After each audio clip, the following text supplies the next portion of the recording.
Hello everyone. आज के इस वीडियो में हम क्लास 12th हिंदी आरओ के काव्य खंड के अध्याय 1 के दूसरे पार्ट एक गीत के बारे में पढ़ने वाले हैं। एक गीत के रचयिता हरिवंश राय बच्चन जी हैं।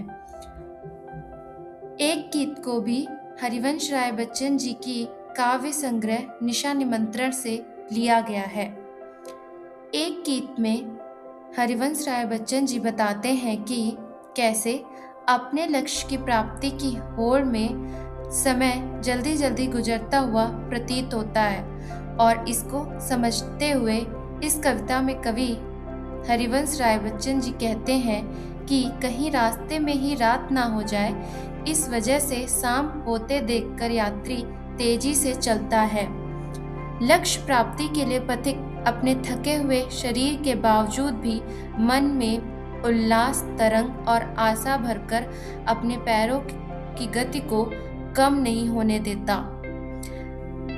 कवि प्रकृति के माध्यम से उदाहरण देते हुए कहता है कि चिड़िया भी दिन ढलने पर अत्यधिक क्रियाशील होती है, क्योंकि उसके बच्चे घोंसलों में उसका इंतजार कर रहे होते हैं, तो वो अपने बच्चों के पास जाने के लिए अपने पंखों को जल्दी जल्दी से चलाकर अपनी घर की ओर आगे बढ़ने के लिए अत्यधिक क्रियाशील हो उठती है।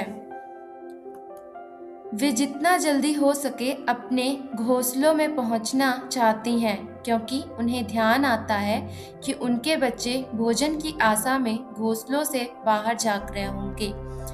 यह ध्यान आते ही वे अपने पंखों को तेजी से चलती हैं, क्योंकि दिन जल्दी जल्दी ढल रहा है और वे जल्दी जल्दी अपने घोंसलों में पहुंच जाना चाहती हैं। कवि कहता है कि इस संसार में वह बिल्कुल अकेला है।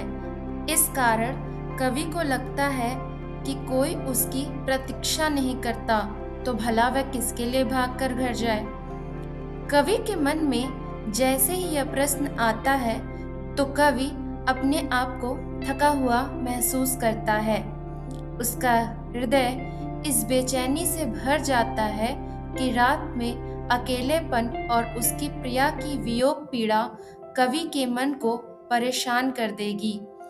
इस परेशानी से कवि का हृदय पीड़ा से बेचैन हो उठता है। Thank you so much for watching this video. Do like and subscribe the channel for more videos like this. Thank you so much.